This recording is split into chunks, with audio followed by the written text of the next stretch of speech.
পবিত্র কোরআনে এমন একটি সূরা রয়েছে যা নিয়মিত রাতে পাঠ করলে সংসারের অভাব দূর হয়।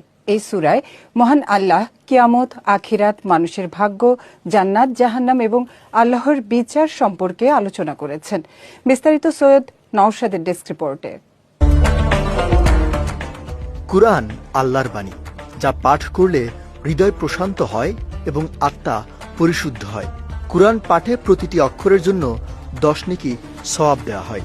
পবিত্র গ্রন্থটি যেমন আমাদের আখিরাতের ঢাল হিসেবে কাজ করবে, একইভাবে দুনিয়াতে সফলতার জন্য কুরআন পাঠের কোনো বিকল্প নেই, যার একটি ফজিলতপূর্ণ সূরা মক্কায় অবতীর্ণ সূরা ওয়াকিয়া। ওয়াকিয়া শব্দটির অর্থ ঘটনা। এই সূরায় কিয়ামত সম্পর্কিত বিপর্যয়ের বর্ণনা প্রদান করা হয়েছে, যা সকল মানুষ একদিন অবধারিতভাবে দেখতে পাবে।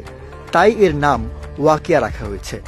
এই সূরা কিয়ামতের দিন এবং এর পরবর্তী পরিণতির ব্যাপারে মানুষকে সতর্ক করে এবং আল্লাহর দিকে ফিরে আসার তাগিদ দেয়।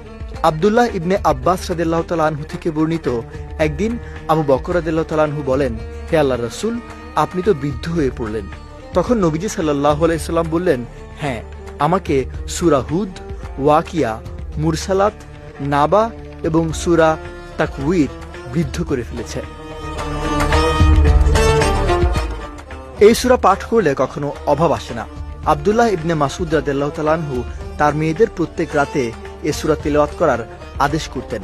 তিনি বলেন, আল্লাহ রাসূল সাল্লাল্লাহু আলাইহি সাল্লাম বলেছেন, যে ব্যক্তি প্রতিদিন রাতে সূরা ওয়াকিয়া পাঠ করবে, তাকে কখনো দারিদ্র্য স্পর্শ করবে না।